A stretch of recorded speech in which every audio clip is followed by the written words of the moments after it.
Hanji, welcome to another episode of the Not in the Clouds podcast, and you're with Jawan Singh, Asa Singh, and Sedab Singh. Hello. Sat Sri Akal Ji. It's a lively Tuesday evening, even though we are in your ears, probably not on a Tuesday evening. But just wanted to ask you guys, what have you guys consumed, seen, read, or heard this week? I was seeing like a few clips from the old school Hi Ranza movie. Oh, nice. And those old school movies have that like specific vibe to them.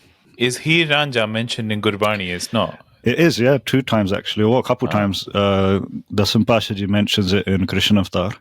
Okay. And Bhai Gurdas Ji mentioned them as well. They're used as the kind of the epitome of what love is. Bhai Gurdas Ji, I just had it open here as well. Not so nobody thinks I actually had all this memorized. Ranja Heer Vakhaniya, Oh Piram Parati, Peer Murida Pedahadi, Gavan Parabhati. Even his is talking about this epitome of love. Even actually, Lala Majnu, the other famous Punjabi. Yeah, that's the title actually of the var. Oh, really? Ek Oankar Sadgur Prasad, Lela Majnu Aad Premi. Lele Majnu Asaki, Chahuchaki Jati, Sorat Bija Gaviya, Jas Sugda Bati, Sassi Punnu. See, even Sasti Punnu is mentioned here. I don't know if you've heard that story. Hanji, Sassi Punnu Dosti Hoy Jat. These are like the tales of Punjab, essentially. These are versions of, you could say, Romeo and Juliet.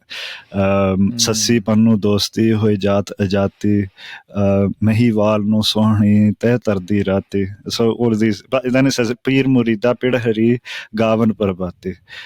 But then obviously Paiguji is saying the superior prem is that of the disciple and their guru. But still, these examples are used as that epitome of prem. Otherwise, Baiji wouldn't have used those as examples. So they felt them worthy of being pramans. I think it's the culture is important. However, it's to relate to the people of the time more than 100%. anything. Yeah, 100%. Ase, what really have good. you been consuming? Not consuming, but we went to a garden center and we bought a pear tree, and it wasn't like a little plant. It was a small tree, and like I had the hope or the expectation that like by next year, come spring, I'm going to have pears. Okay. And then so I planted it, and then did a bit of Googling to figure out how long does it take a pear tree to fruit. It takes 5 years. It was a bit of a like, man, I've got to wait 5 years. Got to look after it. Got to make sure it's getting enough water. Got to give it attention. So you bought a pear tree. I'm going to go on a bit more of a serious note, to be fair, because I've been watching something today which struck home and sort of reminded me of a couple of days at uni. And it says, it came up on my YouTube page, you know, at the home page when you just go into YouTube, and there's some suggested videos there. And the title was complete clickbait, I felt. And it said, Ex-Sikhs Brave Journey to Islam. Now, the curiosity in my mind and the sort of 10-15 minutes that I had free made me click it. So I clicked it. And I didn't click it in an angry way, like, oh my God, why is this person becoming Muslim or whatever. I've got nothing against anyone like that. But I listened to her journey, and there was a few like light bulb moments that came into my head. So she says that when she was transitioning, or before she was transitioning, she had a really good life as a Sikh. So she, you know, went to Harmandir Sahib, went to Hemkund Sahib. And if anyone knows Hemkund Sahib, that's quite a trek. So you're actually walking for a few days to get there, up steep mountains. And it's a tough, treacherous journey. But she done all this, and she says, yeah, they were really beautiful, and she had really good memories, and her family were really nice. But it was a click of trauma that led her into Islam, essentially. So she had issues that within her marriage, and they kind of triggered her to go to Islam. But she was saying when she became Muslim, she went to the extent of learning things. So she went to the extent of learning their deen, learning their texts, the understanding the philosophy.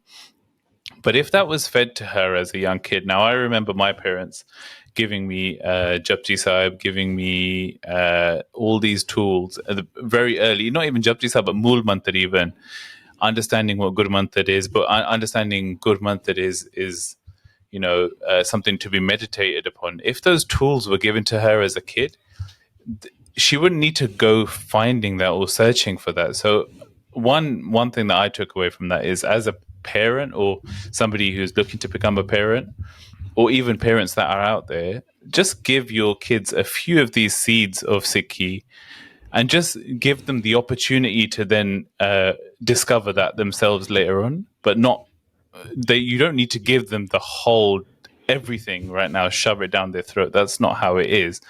Give them a few seeds of it and stuff that find that foundational beauty of it.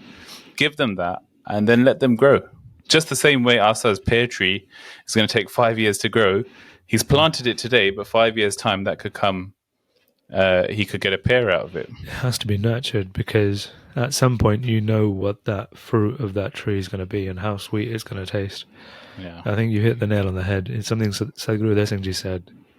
You have to, for yourself and for your kids, firstly yourself as parents, you need to convince yourself, why is Sikhi so beautiful, and why do I prescribe to Sikhi? A kid has no choice of which family they're brought into, but if as parents we're not fake about why we love Sikhi, and it's not just an exercise. Okay, you need to become a Sikh because we're Sikh. It's a bit of a heavy topic, I understand, but I think it needs to be communicated out there, because we need to be very wary of, people falsely converting because we don't have the understanding. It's fine to be a Muslim, not even if you're born into it. It's fine to convert into it if that is your path. However, at least our families should go away with that just the basics, so that seed can grow. I think why that is such a clickbait title is anybody that knows a little bit of Sikh history, it becomes like this raw topic, especially when it's Sikh to a Muslim. Otherwise, Baji, I completely agree with you. When we was talking about this, it gives me that motivation. Bade pyare Gursikh ne all over the world that are making that effort of doing Sach de Soch da Prachar, doing Prachar of what Guru Nanak Dev Ji wanted to give to the world. And our motivation isn't to convert anybody, but so that they have access to that information. It shouldn't ever be that something happened because they didn't have access to it. I think that would be a failure upon our part. I think, especially for me, when I think of it, is more about sharing. I think naturally, if you share these things, people will connect to it. We don't need to do anything to convince anybody or to debate anybody. Yeah. Just to highlight something that, Johan, you said there, that I think one of the beautiful things about Sikhi and Sikh history is that we've never, through oppression, forced anybody to convert. And that's one of the beautiful things about Sikh philosophy as well, that if you're a Muslim, Sadhguru Nanak Dev Ji preached, become a better Muslim. And if you're a Hindu, become a better Hindu. Even look at Maharaja Ranjit Singh Ji's Raj, 80% at that time were Muslims. And this is unheard of, because as soon as, like when we look at Babur, when we look at afterwards Aurangzeb, their whole aim was for the whole nation to be one thing. They were beyond these things. And that's the beauty of it. When I was at uni, I was a part of the Sikh society, but not massively active. But I was walking through the campus, and two distraught parents, I don't know why they came to me, and there was a friend of mine, he was also a Singh, but they came up to us and they said, "Do you know this girl?" And I said, "No, not seen her around." I asked my friend, he was on the same course as her, and he says, "Yes, I recognize her." And they turned around and they said, "Well, she hasn't been home for 3 days," and she was local of that town. But later on, through some investigation, we found that she was groomed. So it's really tough watching that video again, because it was clickbait, and I clicked it, but it brought up those feelings of those parents' faces came into my mind, and it was tough. It was sad. Yeah. But I think all those, whoever's going to uni or is at uni at the moment, or going through those transitional phases in their life where, you feel that there's no one around, or you feel that there's, that void. Love in the sense of companionship or love in the sense of boyfriend, girlfriend stuff doesn't necessarily always hit that void, or it doesn't fill that void. And I think that love is unconditional in another form, which you could probably tap into. And I think that love is through knowledge and gyan and having the understanding, but not the understanding of ramming religion down your throat, having the understanding of, trying to dig deeper and find your foundation. I really like that. There was a Gurbani tuk that I saw somebody post recently. Jagat mein jhoothi dekhi preet, apne hi sukh syo sab lage, kya dara, kya meet. In this world, I've seen love to be false. And false because whether it's spouse or friends, everybody's concerned about their own happiness. I guess we've all gotten older and maybe we've passed that now, but anybody that's listening that's going through those teenage years where that kind of, for lack of a better word, that what they think is puppy love, and at that moment in time, that the infatuation that you have for somebody it consumes you. And obviously, when you get older, you realize a major element of that is lust. But obviously, I'm not saying it's completely that. There's obviously an element of caring there. How can people deal with that? What should people do to deal with that when they're struggling with lust? And sometimes when your own mind tricks you and thinks lust is actually love. So I think that lust can be, it's one, ill guidance. So whatever we see on social media, whatever we see in adverts, you walk around town. So I'm talking about central London now, because that's where we're from, right? So we're not from central London, but if you go around town, London, all the billboards, you got the latest, swimwear there. You've got the latest, people dressed in nice kapade, men and women. I'm not saying it's just women here for us. We're constantly bombarded with the thoughts of tapping into that lustful mind. But I think to get out of that and to sort of rip open the packet and understand what you need getting out of that is a tool that I definitely didn't have when I was younger. But I think, you guys, how did you guys cope with it? There's certain things that are not guaranteed, but you can have a vision of your life. One day you're going to have a wife or a husband, and think what I am doing now, if they could see me, and the only difference is until then that they can see me, would they be happy with who I am? And knowing that there's just going to be this commitment that you're going to make, and that can also help as well, I think, having that foresight. Vakita, again, people do trip up, people do make mistakes, and we are not our mistakes. People can improve, and I don't think it's the matter of you fall and you start rolling around in the mud and you never get back up again. So this is not us judging anybody or saying, no, you have to be this one way or more of a holier than thou element. It's just that sometimes when you make the mistakes, I can speak from myself, is when you make those mistakes, you have a better, like they say, hindsight is 20/20, isn't it? That you always think afterwards, oh, you could have done this, you could have done that. Taking that, do you remember what you sent me about what Alan Watts was saying, if you have a dream? So he goes, let's suppose that you were able to every night dream any dream that you wanted to dream, and that you could, for example, have the power within one night to dream 75 years of time, or any length of time that you wanted to have. And you would naturally, as you began on this adventure of dreams, you would fulfill all your wishes. You would have every kind of pleasure you can conceive. And after several nights of 75 years of total pleasure each, you would say, well, that was pretty great.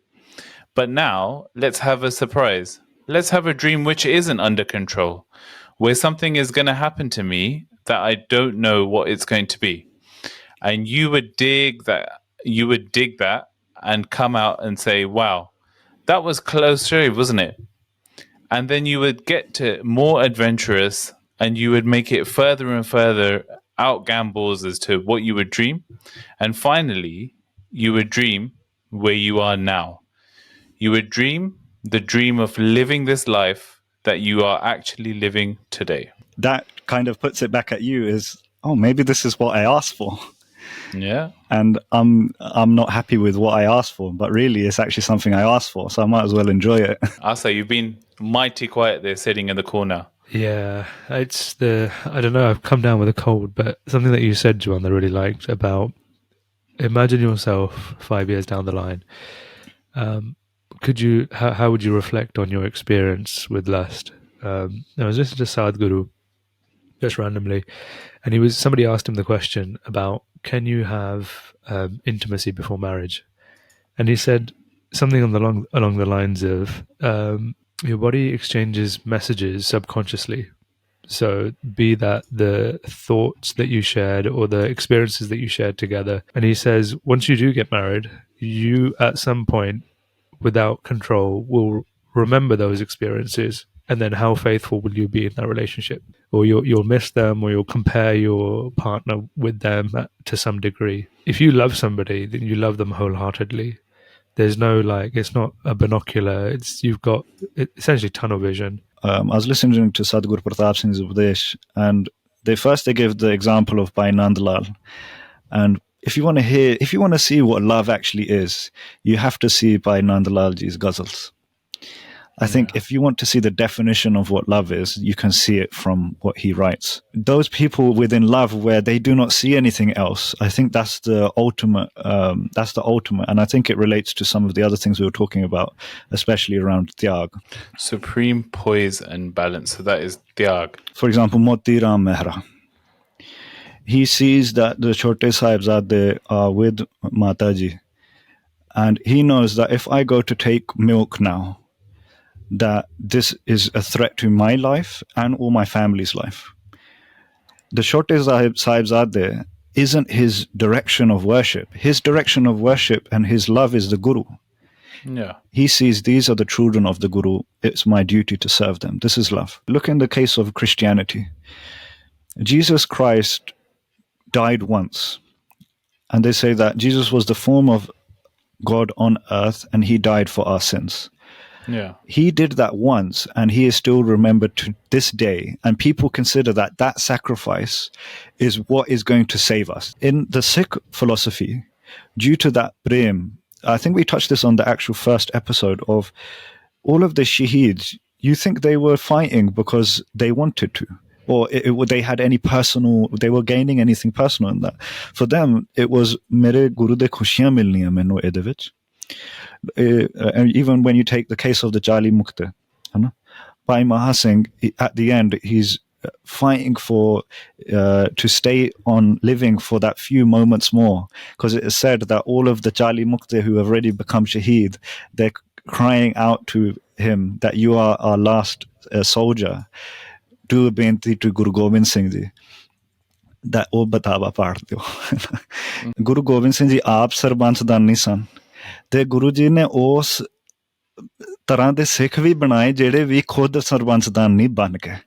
Wow. What does that mean in English? Meaning sarbansdani means to arpan, or to offer your whole family lineage for a cause.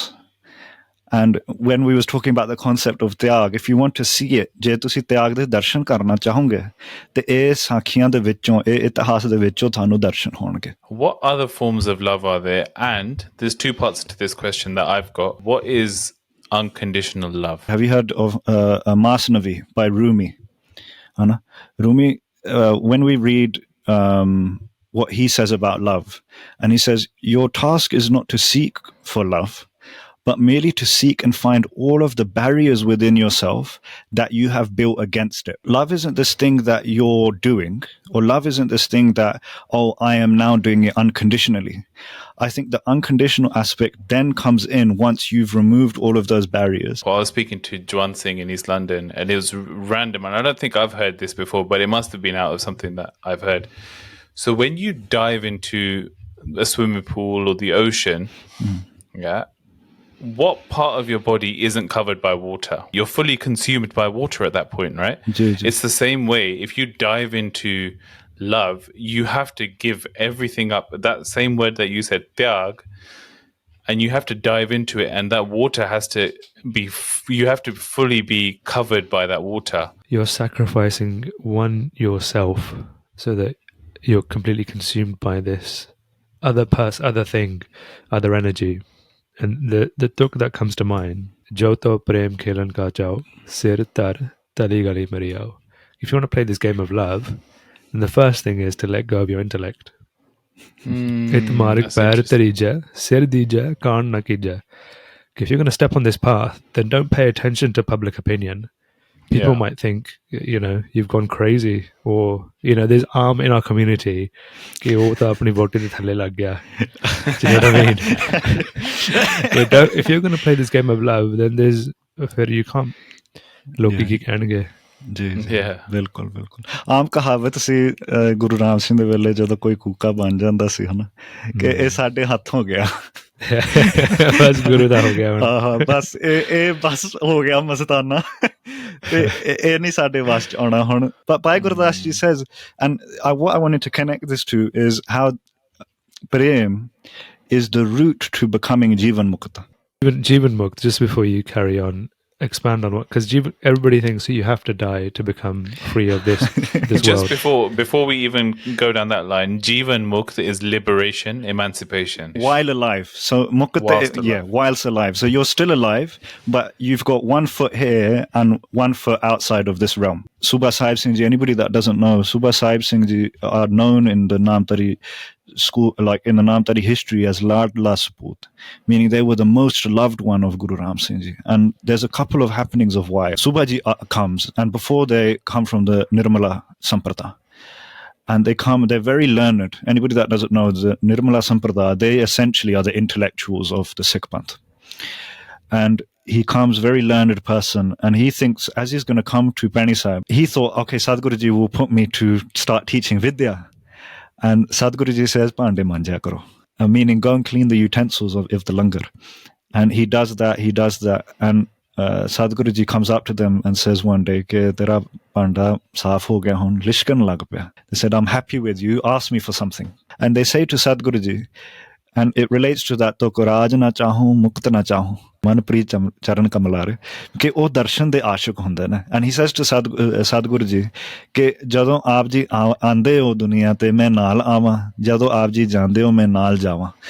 And Sadhguru Ji says ke ਜਦੋਂ ਤੂੰ ਅੰਗਦ ਸੈਂ ਉਦੋਂ ਇਹ ਵਰ ਮੰਗਿਆ ਸੀ ਤੇ Subha Ji says ਕਿ if I've asked for that, then I've asked for everything. I do not need anything else. Subha Sahib Singh Ji, in some of the British accounts, so if anyone gets a hold of the rebels of the British rule, which was written or collated by Nar Singh, in there, the British have mentioned Subha Sahib Singh maybe being a successor of Sadhguru Ram Singh Ji. Second in command, or people that thought that je Guru Ram Singh Ji koi uttar adhikari haige na, it's Subha Ji na. And Sarab, you asked the question about what forms of love are there.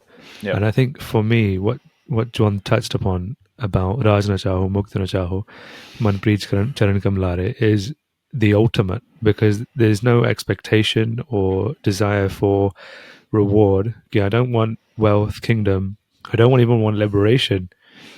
Bas ki chahiye, tere darshan chahiye. And for an ashik, Sadhguru Arjan Dev Ji, you mentioned by Nandlal Ji, but Sadhguru Arjan Dev Ji koi matlab wo bhi ashik san apne guru de. But reflecting on myself, I think unconditional love is difficult, because unless you're conscious about what you're doing or how you're behaving, it's easy to have expectations, even subconscious ones. My life is a facade because I pretend as if I have love inside of me, but in reality I don't.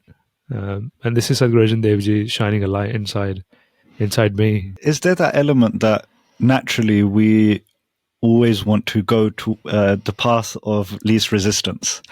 And truly, actually, love is actually the path of resistance.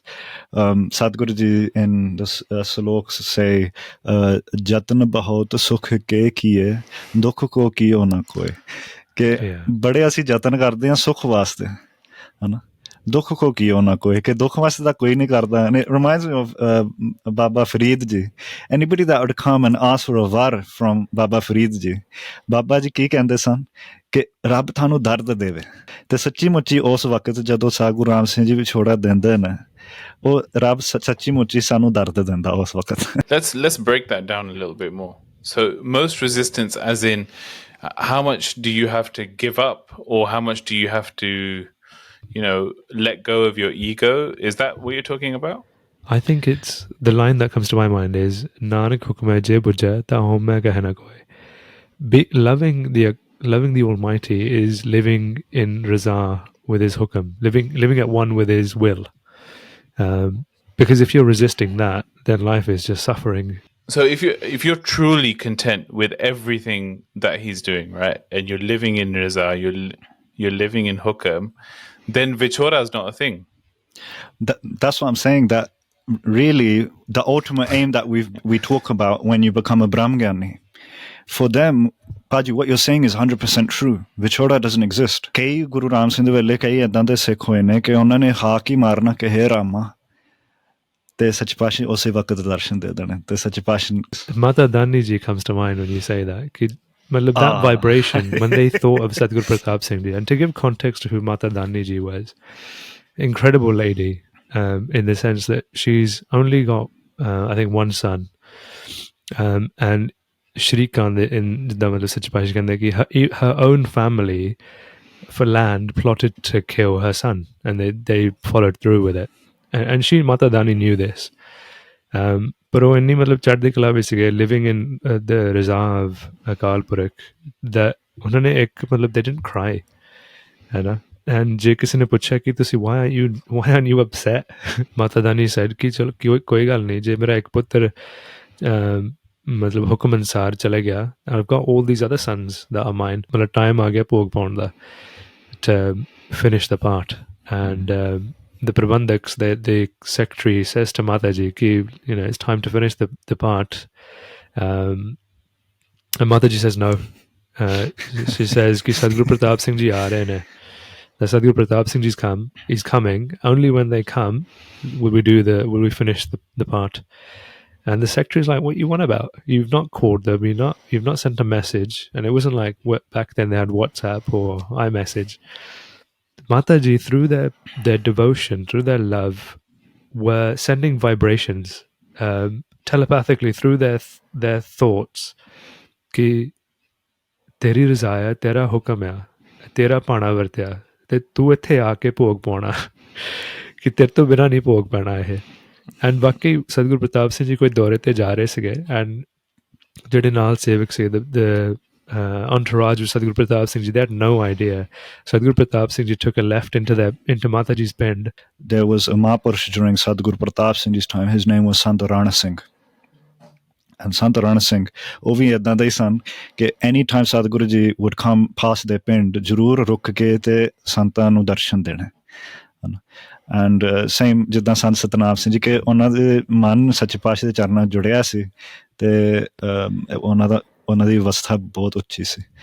And one time they're sitting with their wife and they're cutting wood. They're cutting the wood, and it's one of those saws where you have a handle on each side, and one side he's holding and the other side his wife is holding.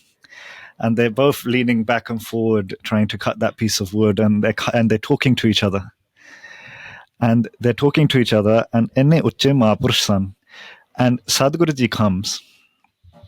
And they've gone past and they've seen Ke Sant Ji and their wife are so in love that they haven't even noticed that people have come and gone by. And when Sadhguru Ji sees how much love there is between that husband and wife, Sadhguru Pratap Singh Ji came behind Sant Rana Singh and hugged them from behind and said, Shabash Sikha, inna bahut menu mera man khush ho gaya thade dono da pyar dekh ke. Bhagat Farid Ji Sakhi, I don't know the lady's name, but Bhagat Farid Ji have done a lot of tapasya, a lot of meditation, and they've got to a point where they're like, let me test what I've like, keep up with her.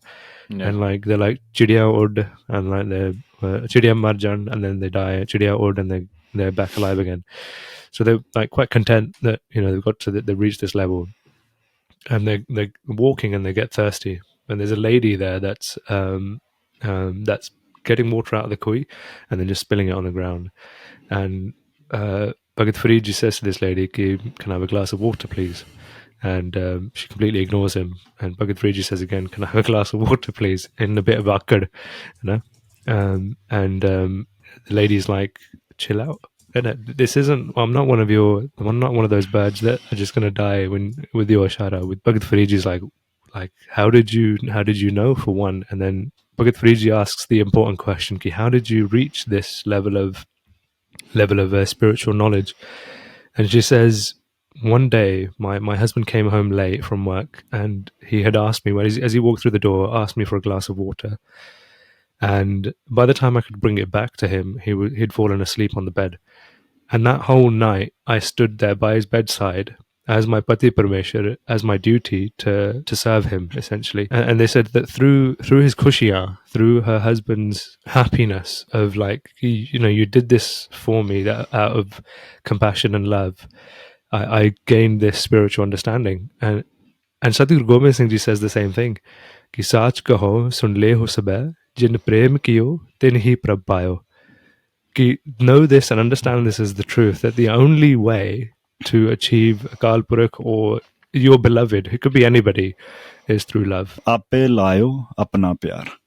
Yeah, 100%. Or ape hi kirpa karke, through his ichha, he allows you to love him.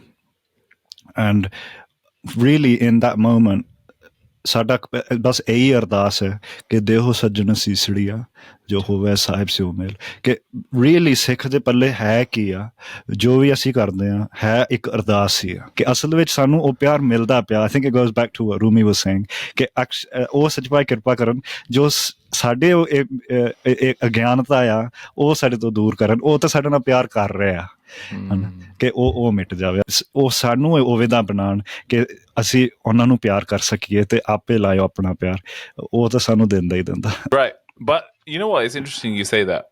Let's cut to the next segment. What fun facts have you got for us this week? John Singh Ji, what's your fun fact? Okay, so I was reading this week about obviously we was doing the concept of love, and obviously normally when we speak about love we talk about Joto Prem Khelan Ka Chao and how that relates to when Guru Gobind Singh Ji asked for Panj Sir Jadon Mangde ne. And it connected to me where Sachi Paatshah says Jin manas te devte kiye karant na lagi war, ke actually a lot of what we're talking about is a transformation should happen. Yeah. That if you come and start learning about Sikhi or want to experience Sikhi and a transformation isn't happening, then something's wrong, right? That naturally a transformation should happen. And it talks about how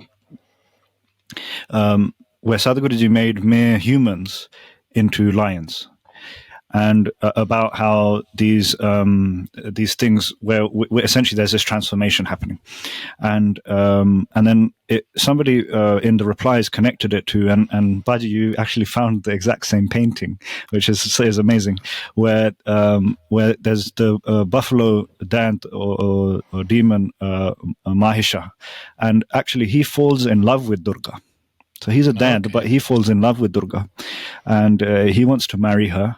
And Durga, using that pyar, she lures him on, and then Durga emancipates him and blesses him by actually killing him. Not looking at it as meaning that love actually led to wanting of his destruction and then releasing him from his demon form. What's the term for when your attention bounces from one thing to another really quickly? So 1 minute you're thinking about this thing, next minute or even second you're thinking about something else. ADHD? ADHD. No, it's called popcorn brain. It's called popcorn brain, and it's a new terminology.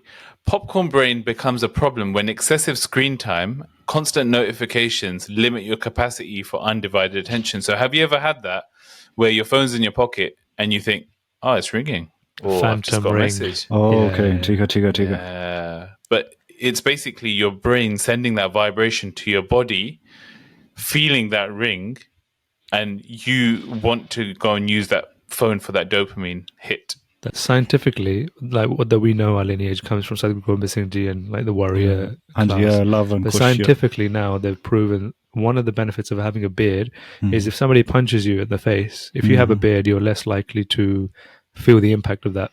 So you're less likely to have a broken jaw. Chalo, I think we'll end on that note. And thank you for all your support. Thank you for all your love, your views, your everything. Sat Sri Akal.